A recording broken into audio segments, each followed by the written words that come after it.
God. Ask God. Hey, Scott. I found 3 products that I think I can build a brand around. They look good on Jungle Scout, but I sure would like to have an expert review them and get their opinion. However, I'm worried an expert would say, hey, that's a good product, you should do it, and then the expert would do it also. So where do I go to get some safe advice? Hey, John, thanks so much for the question. And again, how did I know your name? Well, it comes in an email. Would you guys do me a quick favor, though? If you guys are going to leave a question, tell me your name. It'll just make it a little bit more personal, right? We can kind of introduce each other, right? So, John, nice to meet you. And yeah, I'm definitely going to answer your question. It's a question that I definitely have people asking me, and it's a concern for some.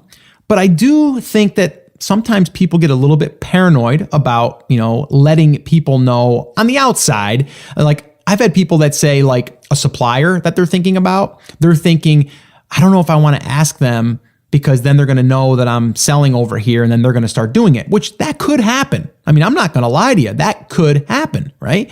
But if you sit there and worry about every little thing that someone's going to steal your product, you'll never get started, right? So I would rather see you get started, and we'll worry about that stuff later. But that being said, yeah, you want to be cautious on who you trust. You don't want to just go out there and ask a random person that's already selling on Amazon. You almost want to look at it as someone that might not be selling on Amazon, but just do they think it's a good product? You know what I mean? Like, is it a product in that market? Like, maybe going to a Facebook group that is really like an avid user or someone that is in that market or people that are in that market, and then putting it out there to them and figuring out what is a good product, because that's what it comes down to, a product. And like you said, you've got like 3 products that you think would make a really nice little brand or a product line. Well, you got to ask the market, you know what I mean? Rather than asking me or someone else saying, hey, what do the numbers look like? You know what the numbers need to be. We've already talked about the numbers. The numbers aren't going to lie, and they're going to tell you if there's enough demand in the market. That's, like, to me, the number one thing. Is there demand, right? So if you're looking at the top 10 or 12 different listings, do they all generate at least 10 sales a day?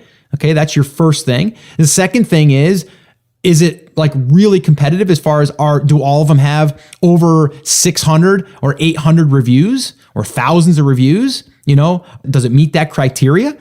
Is it less than £1 if you're going for something, or less than £2 if you're trying to go for something that you can deliver, when you're getting started?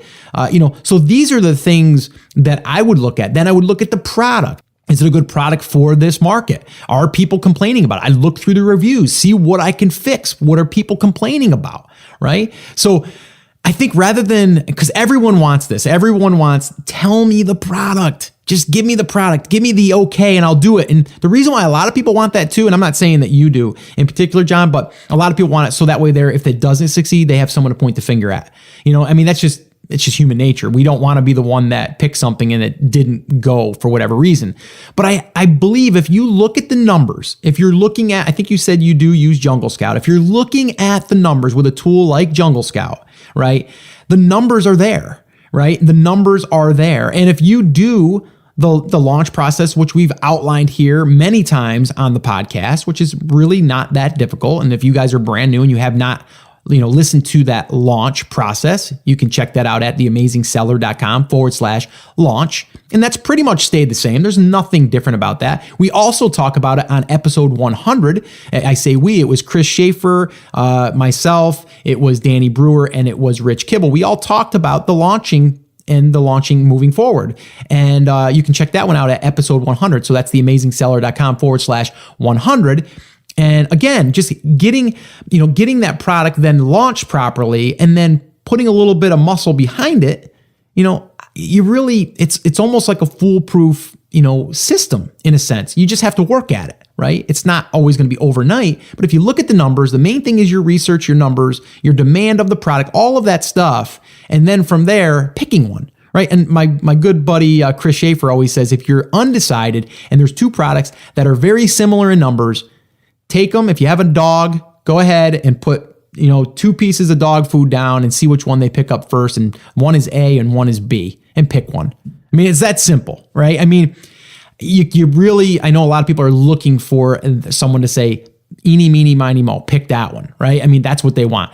No one's going to really do that for you, at least that I know. I wouldn't personally do that. I've never told anyone to go with a specific product. If someone's asked me, okay, privately, then yeah, I might say that I like this one because of this, but I don't say that either one of them might be totally terrible unless I'm looking at the numbers and the numbers are terrible, right? So you know what the numbers need to be. We've talked about it time and time again. And if you don't, you need to go back and kind of listen to the product discovery type stuff that we've done in the past. All right. If you guys want to submit a question, head over to theamazingseller.com/ask, and you can do that. I want to also, again, remind you guys, if you're brand new and this is your first time to the show, I want to welcome you. I love hanging out with you guys. This is just awesome to be able to virtually connect like this. And that's why I love the Ask Scott sessions. But if you are brand new and you're just getting your feet wet and you don't understand the entire process, the entire business model, I would recommend attending one of my live free workshops. This is where I break it down for you in 5 phases: how to pick a market and a product, how to source it, how to do a pre-launch, how to do a launch, how to promote the product, and everything in between. We go over that on a workshop, and we go through every single thing. We also do live Q&A. So if you want to attend one of them, I would love to invite you to the next one, and you can register for the next one by heading over to theamazingseller.com/workshop, and you can register there for an upcoming workshop.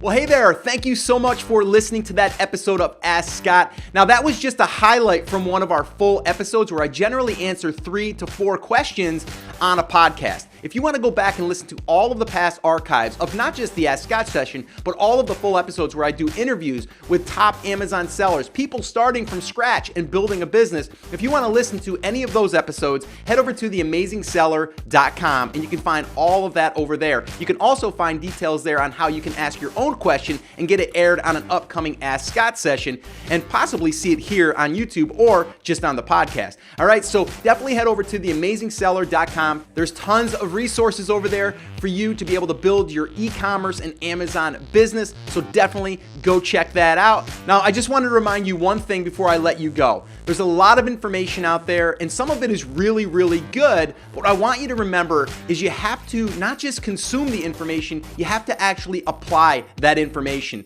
So take this information that you learned here today and apply it to your business. And this way here, you can get results. As my shirt says, I wear it almost daily. Take action. We'll see you guys.